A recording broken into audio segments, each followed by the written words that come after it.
प्रकरण 6 अखियों की डिबिया में चांदो सूरज पहाड़ काव्य जड़परीનું ઝંઝર। હેલો વિદ્યાર્થી મિત્રો। Hello teacher. કેમ છો બધા? મજામાં?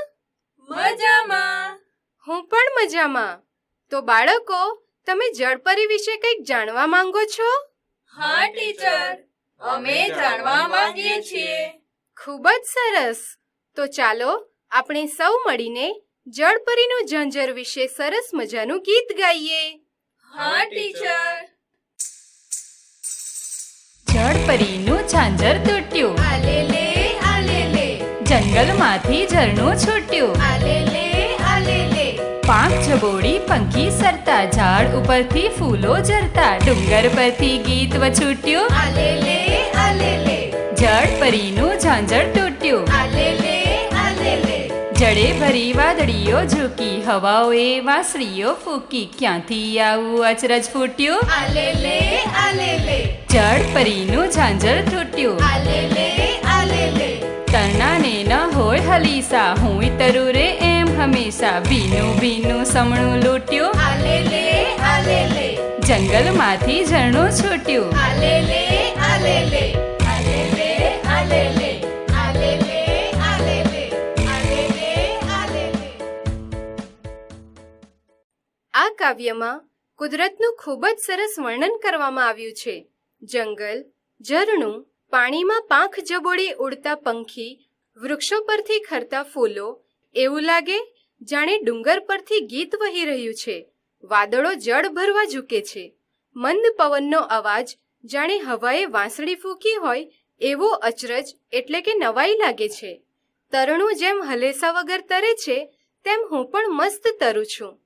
કુદરતમાંથી જાણે ભીનું સ્વપ્ન લૂંટી લઉં છું। આ બધી ઘટનાઓને જળપરીના ઝાંઝર તૂટવાની ઘટના સાથે સાંકળી લેવામાં આવી છે। બાળકો, ગીત ગાવાની મજા પડી? હા ટીચર। તમને સૌને સમજ પડી કવિ શું કહેવા માંગે છે? હા ટીચર, અમને ખૂબ જ સારી રીતે સમજ પડી। ખૂબ જ સરસ। વાર્તા અચરજ। હેલો વિદ્યાર્થી મિત્રો। Hello teacher. કેમ છો બધા? મજામાં? મજામાં। હું પણ મજામાં। બાળકો, તમે ચંદ્રને ક્યાંક જોયો છે? હા ટીચર, અમે જોયો છે। તો ચાલો આપણે સૌ મળીને એવા જ ચંદ્ર વિશેની સરસ મજાની વાર્તા સાંભળીએ। વાર્તાનું નામ છે અચરજ। હા ટીચર। આ વાર્તા ચંદ્ર જોવા ઘરેથી ભાગેલા એક નાનકડા છોકરાની છે। છોકરો રોજ ચંદ્રને જોયા કરતો। ચંદ્ર ઊંચા વાદળોમાં પેસીને લાંબા ઝાડ ઉપર ઠેકીને દરરોજ રાત્રે દૂરના પર્વત તરફ જતો અને છોકરો રોજ રાત્રે પોતાની બારીમાંથી એ જોયા કરતો। ચંદ્રનું મોં દરરોજ રાત્રે જરા જરા વધતું અને વધી વધીને મોટું ગોળ મટોળ થતું, પછી પાછું ધીમે ધીમે નાનું થઈ જતું અને આખરે એક રાત્રે છૂ થઈ જતું। છોકરાને થતું, ચંદ્ર રાજી હોય ત્યારે વધે છે, ગમગીન હોય ત્યારે ઘટે છે। ચંદ્ર શાથી રાજી થતો હશે, શાથી ગમગીન થતો હશે, એનો છોકરાને અચરજ હતું। ચંદ્ર રોજ શા માટે દૂરના પર્વત ઉપર જતો હશે એનું એ છોકરાને કૌતુક રહ્યા કરતું। કોક વાર ચંદ્ર સાથે વાતો કરતો, વળી સામે તારા પોતાની વાતો કરતા। એ સૌના સંવાદથી કોઈ વાર વાદળ ખડખડાટ હસી પડતા, કોઈ વાર તારાઓના હોઠ હાલતા અને ચંદ્ર મુગ્ધ થઈને એમનો કવિતા પાઠ સાંભળતો જણાતો।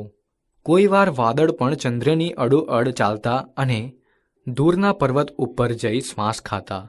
છોકરાને વાદળોનું પણ અચરજ થતું। વાદળ રોજ દેખાતા, દિવસ હોય કે રાત।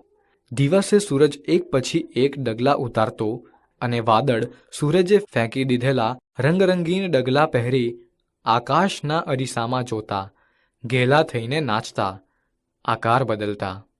સૂરજ રોજ પહાડ પાછળથી બહાર આવતો અને સાંજે છોકરાનું ઘર પાર કરીને આથમી જતો। છોકરાને થતું, સૂરજ, ચંદ્ર, તારા, વાદળ બધા ક્યાં સૂતા હશે, શાની વાતો કરતા હશે આ છોકરાને થતું કે દૂરના પર્વત ઉપર રહેતા માણસોને એ બધી ખબર હશે. છોકરાને થતું વાદળ સાથે રમનારા, તારાઓ સાથે ઠઠ્ઠો કરનારા, ચંદ્ર સાથે મિજબાની કરનારા, દૂરના એ પર્વત ઉપર રહેનારા કેવા હશે? એક દિવસ છોકરાને ઘરેથી ભાગી પર્વત ઉપર જવાનું મન થયું અને થયું પર્વત ઉપર જવાથી એને અંબરનું સઘળું રહસ્ય સમજાઈ જશે. છોકરાને થયું ઘરની બારીમાંથી બધું દેખાતું નથી, એટલે છોકરો પથારીમાંથી બેઠો થઈને ઘરની બહાર નીકળી દૂરના પર્વત તરફ ચાલવા લાગ્યો. બારીમાંથી પર્વત બહુ દૂર નહોતો લાગતો, પણ છોકરો જેમ જેમ એની તરફ જતો ગયો તેમ તેમ એ જાણે દૂરને દૂર ખસતો ગયો. છોકરો ઉત્સાહથી જવા લાગ્યો. પર્વત ઉપર ચડીને એને બધું જોવું હતું. ઉત્સાહમાં આવીને છોકરો દોડવા લાગ્યો. એના પગ દુખવા માંડ્યા, પણ એ હસતા હસતા દોડતો રહ્યો. આ જંગલો પાર થાય એટલે બસ પર્વત પાસે પહોંચી જવાશે. એના કપડાં ખરડાવા માંડ્યા. શ્વાસ ભરાઈ આવ્યો અને આંખમાંથી પાણી ઝરવા માંડ્યું. પણ પર્વત ઉપર જઈને તો નિરાંતે સૂવાનું જ હતું. વાદળ સાથે જમવાનું હતું અને ચંદ્ર સાથે મૈત્રી કરવાની હતી. ત્યાં રહેતા રસિક લોકો પાસેથી રહસ્યોની સમજણ લેવાની હતી. વૃક્ષોમાંથી કોઈ વાર પાણી ચૂતું, કોઈ વાર કોઈ પાંદડાની કિનારી ઉપર પાણીનું ઝીણું ટીપું ઝવેરાતની જેમ ચમકતું. છોકરાને હતું કે પહાડ ઉપર જઈને સઘળું સમજીને કદાચ સવાર પહેલાં ઘરે પાછા આવી જવાય. બારીમાંથી પાછા ચંદ્ર અને તારા અને વાદળ અને સૂરજ જોઈને સમજણપૂર્વક રાજી થઈ શકાય. છોકરાને થયું કે કદાચ સૂરજ પણ રાત્રે બારીમાંથી ચંદ્રને જોયા કરતો હશે. છોકરાને થયું પર્વત ઉપર જઈ સૂરજને ચત્તોપાટ સૂતો. સૂતા સૂતા બીજા દિવસના વિચાર કરતો જોવાની મજા આવશે. આખરે પર્વત આખે આખો સામે દેખાવા માંડ્યો. છોકરો દોડતો ગયો. પર્વત મોટો ને મોટો થતો ગયો. તળેટી આવતા એણે પર્વત ઉપર વીંટળાયેલા વેલા જોયા. વેલા પકડીને ચડવા માંડ્યો. પર્વત સૂતો હતો, પણ શિખર ઉપર માણસો હજી જાગતા હશે. નહીંતર કોને પૂછશે પોતે? છોકરો ઝાડી ઝાંખરા પકડીને ચડતો ગયો. કોઈ વાર કોઈ નાનકડું પાંદડું એની મુઠ્ઠીમાં પાણી પાણી થઈ જતું. પહાડ ઉપર એણે ઘણા પ્રાણીઓના પગેરા જોયા. છોકરાને થયું એનું પગેરું વગડાઉ પ્રાણીઓ જોશે. કદાચ કોઈ દિવસ એને ઘરે મળવા આવશે. જોત જોતામાં અડધે પહોંચી ગયો છોકરો હાંફતો હાંફતો. એના ગાલ ગરમ થઈ ગયા હતા. પરસેવો નીતરતો હતો. હવે થોડી વારમાં ટોચે જઈને પોતાની બારી જોશે. બારીમાં મૂકેલા રમકડાને હાથ ફેલાવી જે કરશે. ચંદ્રને પૂછશે, તને શાનો દુઃખ છે? સૂરજને કહેશે, રાત્રે ક્યાં જાય છે? આખરે ટોચ આવી. ટોચ ઉપર થોડાક જણ એક તાંપણાની આસપાસ બેઠા હતા. આજુબાજુ પોતાના ઘર જેવા નાનકડા ઘર હતા. ઘરની બારીઓમાં પોતાના જેવા નાનકડા છોકરા હતા. છોકરાને લાગ્યું કે પર્વતની ટોચ ઉપરથી નાનકડા છોકરા ચંદ્રને તળેટી તરફથી આવતો જોતા હશે અને પોતાની જેમ તળેટીએ જઈને ચંદ્રનો ભેટો કરવાના વિચાર કરતા હશે. પવન ફૂંકાતો હતો. બકરા શાંતિથી ખિલ્લે બંધાઈ સૂતા હતા. તાંપણાની આસપાસ બેઠેલા માણસો ગરબારની વાતો કરતા હતા. ચંદ્ર ઊંચે જ હતો અને તારા એથીએ ઊંચે. તારા કવિતા બોલતા હતા. વાદળ તાળી પાડતા હતા. ટોચ ઉપરના પથ્થર અહીંથી મોટા દેખાતા હતા. પહાડની આસપાસ બીજા પણ નાના નાના ગામ દેખાતા હતા. દૂર દૂર બીજા પર્વત પણ દેખાતા હતા. બધી ખીણોમાં અને બધા પર્વતો ઉપર નાના નાના ઘર હતા અને એની બારીઓમાં નાના નાના છોકરા હતા. છોકરો જે જોવા અને જાણવા આવેલો એ કંઈ અહીં નહોતું. છોકરાને એનો રંજ ન થયો. પર્વત ઉપર આવી ગયા પછી હવે અચરજ દૂર કરવા માટે જવાની કોઈ જગ્યા ન રહી. છોકરાને એનો રંજ ન થયો. સઘળું અચરજ ચાલ્યું ગયું. હવે કંઈ અચરજ ન રહ્યાનો એને રંજ થયો. તો વિદ્યાર્થી મિત્રો, આ વાર્તામાં ચંદ્ર જોવા ઘરેથી ભાગેલા એક નાનકડા છોકરાની વાત કરવામાં આવી છે. છોકરો રોજ ચંદ્રને જોયા કરતો હોય છે. ચંદ્રનું મોં દરરોજ રાત્રે જરા જરા વધતું અને વધી વધીને મોટું ગોળ મટોળ થતું. તેથી છોકરાને થતું, સૂરજ, ચંદ્ર, તારા, વાદળ બધા ક્યાં સૂતા હશે? શાની વાતો કરતા હશે? આ છોકરાને થતું કે દૂરના પર્વત ઉપર રહેતા માણસોને એ બધી ખબર હશે. એક દિવસ છોકરો ઘરથી ભાગી પર્વત ઉપર જાય છે. ત્યાં જઈને જુએ તો પરિસ્થિતિ અલગ છે.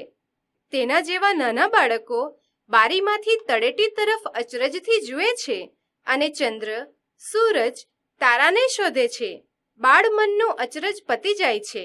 અચરજ એટલે આશ્ચર્ય. નહીં વિચારેલી પરિસ્થિતિનો સામનો થાય ત્યારે અચરજ નવાઈ થાય. કાવ્ય સપના રે સપના. હેલો વિદ્યાર્થી મિત્રો, હેલો ટીચર. કેમ છો બધા? મજામાં? મજામાં. હું પણ મજામાં. બાળકો, તમને રાત્રે સપના આવે છે? હા ટીચર, આવે છે. સપનામાં તમારી ઊંઘ ઉડી જાય ને તારા વડે ભરેલું આકાશ દેખાય તો તમને કેવા વિચાર આવે? સપનામાં મારી ઊંઘ ઉડી જાય તો તારા વડે ભરેલું આકાશ દેખાય તો મને તારા સાથે વાતો કરવાનો, તારાની વાતો સાંભળવાનો અને તારા સાથે ગીતો ગાવાના વિચાર આવે. તો ચાલો આપણે સૌ મળીને સરસ મજાનું એવું જ એક સપના રે સપના ગીત ગાઈએ. હા ટીચર.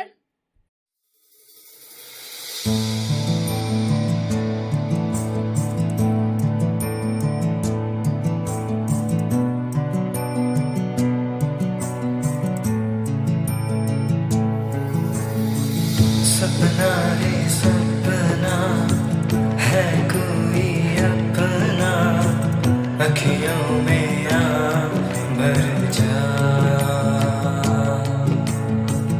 अखियों की टिपियाँ भर दे रे निंदिया, जादू से जादू कर जा. सपना रे सपना है कोई अपना, अखियों में आ भर जाना. अखियों की टिपियाँ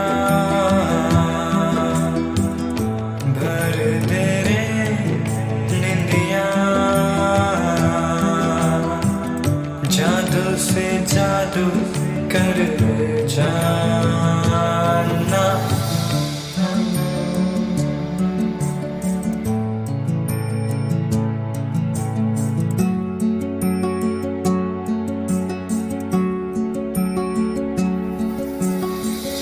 भूरे भूरे बादलों के बालों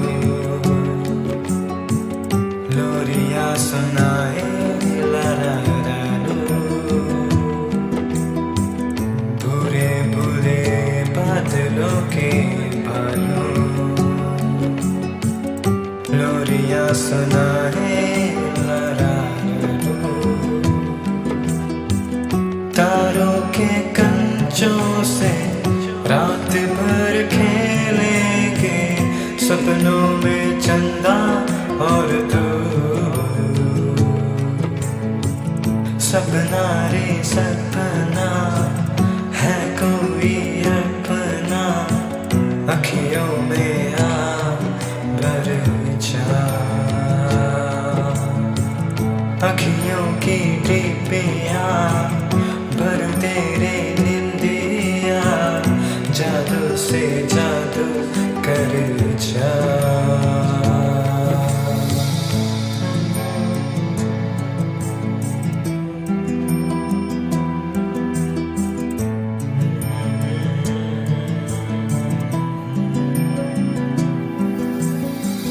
पीले पीले केसरी है गाँव,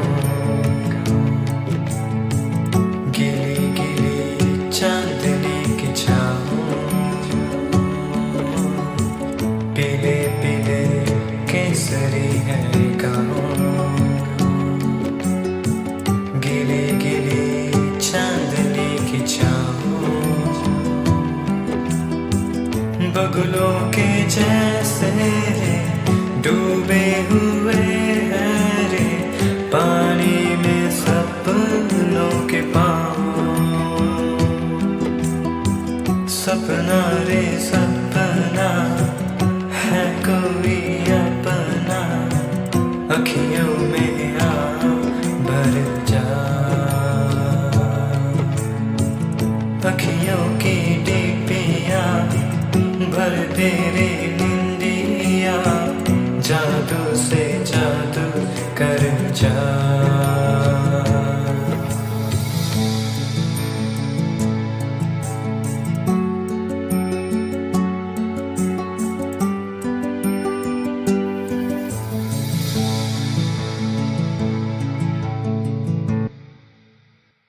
આ ગીતમાં સપનાની વાત કરવામાં આવી છે. આંખિયો કી ડિબિયા એટલે કે આંખોની દાબડીમાં ઊંઘ ભરાઈ જાય છે. જાદુ વડે જાદુ કરી શકાય છે, જેમ કે અગરબત્તીથી અગરબત્તી, ઇસ્ત્રીથી ઇસ્ત્રી, અને ભૂરા ભૂરા વાદળો રીંછ જેવા આકારના દેખાય છે અને વાદળો જાણે હલરડું ગાતા હોય એવું લાગે છે.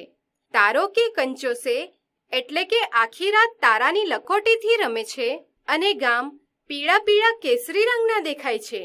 ભીનો ભીનો ચંદ્રના પ્રકાશનો પડછાયો પડે છે અને સપનું બગલાની જેમ પાણીમાં ઊભું હોય એમ લાગે છે. બાળકો, ગીત ગાવાની મજા પડી? હા ટીચર. તમને સૌને સમજ પડી કવિ શું કહેવા માંગે છે? હા ટીચર, અમને ખૂબ જ સારી રીતે સમજ પડી. ખૂબ જ સરસ.